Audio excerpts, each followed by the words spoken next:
আসসালামু আলাইকুম। এটিএন বাংলা সংবাদে সবাইকে স্বাগত জানাচ্ছি। আমি শান্তা ইসলাম। জুলাই গণ অভ্যুত্থানের শহীদদের স্মরণে ঢাকায় অনুষ্ঠিত হচ্ছে জুলাই জাতীয় সম্মেলন 2026। রাজধানীর আগারগাঁওয়ে বাংলাদেশ চীন মৈত্রী সম্মেলন কেন্দ্রে জাতীয় সঙ্গীত পরিবেশনের মধ্য দিয়েই এই অনুষ্ঠানের সূচনা হয়। এতে প্রধান অতিথি হিসেবে উপস্থিত আছেন প্রধানমন্ত্রী তারেক রহমান। সম্মেলনের মূল মন্ত্র সবার আগে বাংলাদেশ। জাতীয় সংসদের চিফ হুইপ নুরুল ইসলাম মনির সভাপতিত্বে আয়োজিত এ স্মরণ সভায় মন্ত্রিসভার সদস্য, সংসদ সদস্য, রাজনীতিবিদ, বিভিন্ন দেশের রাষ্ট্রদূত ও হাইকমিশনার, সামরিক ও বেসামরিক ঊর্ধ্বতন কর্মকর্তা এবং পেশাজীবী নেতারা অংশ নিয়েছেন। জুলাই 24 শহীদ পরিবার সোসাইটি এবং আমরা জুলাই যোদ্ধা কেন্দ্রীয় কমিটির উদ্যোগে এই অনুষ্ঠানের আয়োজন করা হয়। এ সময় জুলাই শহীদ পরিবারের সদস্যরা গণহত্যার সাথে অভিযুক্তদের প্রত্যেককে আইনের আওতায় এনে দ্রুত বিচারের দাবি জানানো হয়।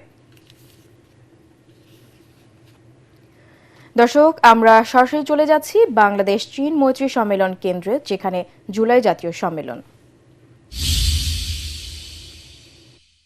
বিদায় হয়েছে বাংলাদেশ থেকে এবং ফ্যাসিস্টের বিদায়ের মধ্য দিয়ে বাংলাদেশের ছাত্র জনতা যে স্বপ্ন নিয়ে একটি অবাধ সুষ্ঠু নির্বাচনের মধ্য দিয়ে একটি গণতন্ত্র, লুণ্ঠিত গণতন্ত্র বাংলাদেশে ফিরে আনতে চেয়েছিলেন, সেটি বাস্তবায়িত হয়েছে। আমরা স্বাধীনতার যুদ্ধ দেখেছি, একটি দেশের সাথে একটি যুদ্ধ, সেখানেও নির্মমভাবে আমাদের বাংলাদেশের মানুষকে হত্যা করা হয়েছিল।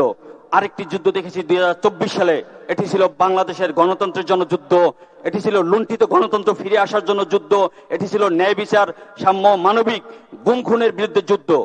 আমরা এক দফার জন্য আন্দোলন করেছি বিগত 17 বছর, কারণ আমরা জানি শুধু কোটা সংস্কারই বাংলাদেশের সমাধান নয়, বাংলাদেশের সমাধান লুকিয়ে আছে এই ফ্যাসিস্ট শেখ হাসিনার বাংলাদেশের জনগণের উপরে বসে থাকা একটি দানবের পতনের মধ্যেই। তাই আমরা সবসময় আন্দোলন করেছি এক দফার পক্ষে। কোটা সংস্কার আন্দোলন এবং এক দফা, যদি 24 আন্দোলনকে আমি দুটি ভাগে ভাগ করি, তাহলে এই এক দফা আন্দোলনের জন্য আমরা যুদ্ধ করেছিলাম, এক দফা আন্দোলনের জন্য আমরা বাংলাদেশের জনগণকে আহ্বান করেছিলাম। আজ সে এক দফা বাস্তবায়ন হয়েছে বলে আজকে এরকম একটি পরিবেশে আমরা অন্ততপক্ষে প্রত্যেক বছর জুলাইয়ে আমার ভাইদেরকে স্মরণ করতে পেরেছি, আমাদের ভাইদের বিচারের দাবি তুলতে পেরেছি। যদি আজকে এক দফা বাস্তবায়ন না হতো, একবার চিন্তা করুন আমাদের অবস্থা কি হতো। ধরে ধরে আমাদেরকে হত্যা করা হতো। আজকে শহীদ পরিবারও নিরাপদ থাকতো না এই রাষ্ট্রের কাছে। প্রিয় ভাইয়েরা, আমরা যে ছাত্র নেতাদের আহ্বানে সাড়া দিয়ে আন্দোলন করেছিলাম, সেই ছাত্র নেতারা 3 তারিখের আগ পর্যন্ত কখনো এক দফার কথা তাদের মুখে বলেনি। আমি বলবো, চাঁপাইনবাবগঞ্জের শিবগঞ্জ উপজেলার সোনা মসজিদ চাকপাড়া সীমান্তে ফ্লাড লাইট বন্ধ করে ভারতীয় সীমান্তরক্ষী বাহিনী বিএসএফ পুশিনের চেষ্টা করেছে বলে অভিযোগ উঠেছে। শুক্রবার রাত 10:30টার দিকে 184/3 এস সীমান্ত পিলারের কাছে এই ঘটনা ঘটে। সম্ভাব্য পুশিনের তথ্য পেয়ে বিজিবি সদস্যরা দ্রুত সীমান্তে সতর্ক অবস্থান নিলে স্থানীয় বাসিন্দারাও তাদের সঙ্গে পাহারায় যোগ দেন। স্থানীয় সূত্রে জানা গেছে, সীমান্তে ভারতীয় অংশে কয়েক দফা ফ্লাড লাইট নিভে গেলে পরিস্থিতি নিয়ে উদ্বেগ সৃষ্টি হয়। এরই মধ্যে সম্ভাব্য পুশিনের গোপন তথ্য পেয়ে 59 বিজিবির সদস্যরা ঘটনাস্থলে অবস্থান নেন। পরে সীমান্তবর্তী এলাকার শতাধিক গ্রামবাসীও বিজিবির সঙ্গে সীমান্তে অবস্থান নিয়ে বিএসএফ এর পুশিনের চেষ্টা প্রতিহত করেন।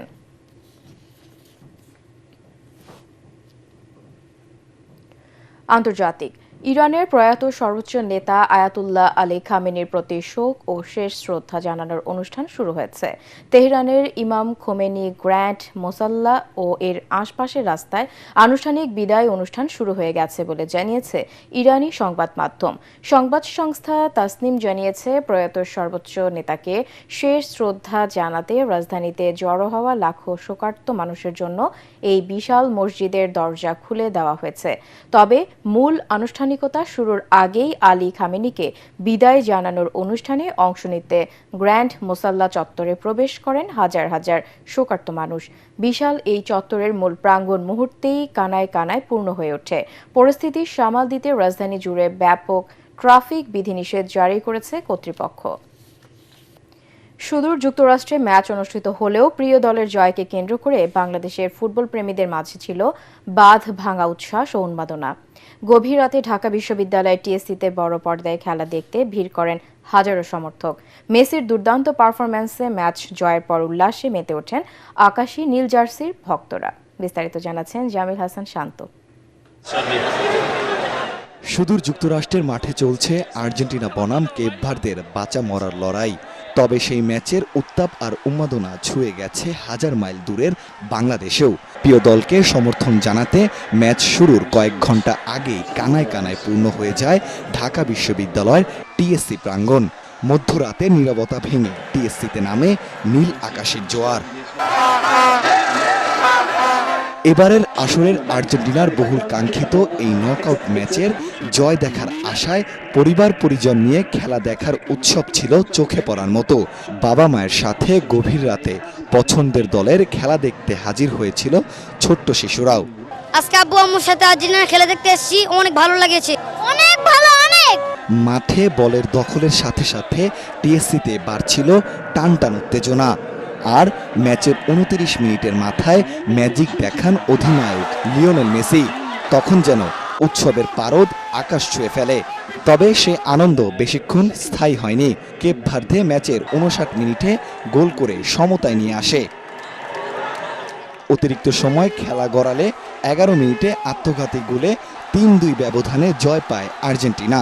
সাথে সাথে চারিদিকে ছড়িয়ে পড়ে বিজয়ের আনন্দ আর মেসি মেসি ধ্বনি। নাচ গান আর স্লোগানে মুখরিত হয়ে ওঠে ভোরের ঢাকা। 100 দোনো পক্ষ খুব ভালো খেলছে, বাট যেহেতু আমি আর্জেন্টিনার খুব টেনশনে ছিলাম, বাট ফাইনালি জিতে গেছে, অনেক আশা। খুব হাড্ডাহাড্ডি লড়াই হয়েছে, শ্বাস বন্ধ হয়ে যেতেছিল। এই খেলাটা যেমন আমরা মহাযুদ্ধে নামছিলাম। 22 সাল ফাইনালে যেমন ম্যাচ দেখছি আমরা এই যে আর্জেন্টিনা ভার্সেস ফ্রান্সের ভিতর, তো আজকে সেম ম্যাচ এরকম, এটা আমাদের জন্য আজকে একটা ফাইনাল ম্যাচের মতো ছিল। গুরুত্বপূর্ণ এই নকআউট ম্যাচ জিতে রাউন্ড অফ 16 নিশ্চিত করায় ভক্তদের মাঝে এখন শুধুই আনন্দের জোয়ার। সমর্থকদের একটাই প্রত্যাশা, গত আসরের ধারাবাহিকতা বজায় রেখে এবারও বিশ্বকাপ ট্রফি উঠবে আলবিসেলেস্তেদের হাতে। জামিল হাসান শান্ত, এটিএন বাংলা, ঢাকা। রাতেই শুরু হচ্ছে ফিফা বিশ্বকাপের রাউন্ড অফ 16-এর মহাযুদ্ধ। রাত 11টায় কানাডায় লড়বে মরক্কোর বিপক্ষে। 5 জুলাই ভোর 3টায় ফ্রান্সের মুখোমুখি প্যারাগুয়ে। 6 জুলাই রাত 2টায় ব্রাজিলের প্রতিপক্ষ নরওয়ে এবং সকাল 6টায় মেক্সিকো লড়বে ইংল্যান্ডের বিরুদ্ধে।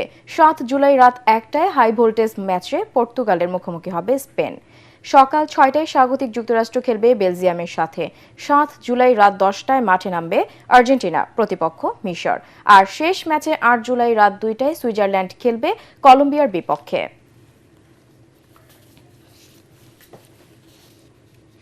দর্শক, পরবর্তী সংবাদ দেখার আমন্ত্রণ জানিয়ে এখনকার মতো শেষ করছি। এটিএন বাংলার সংবাদ ইউটিউবে দেখতে ব্রাউজ করুন youtube/ATN Bangla News। ধন্যবাদ।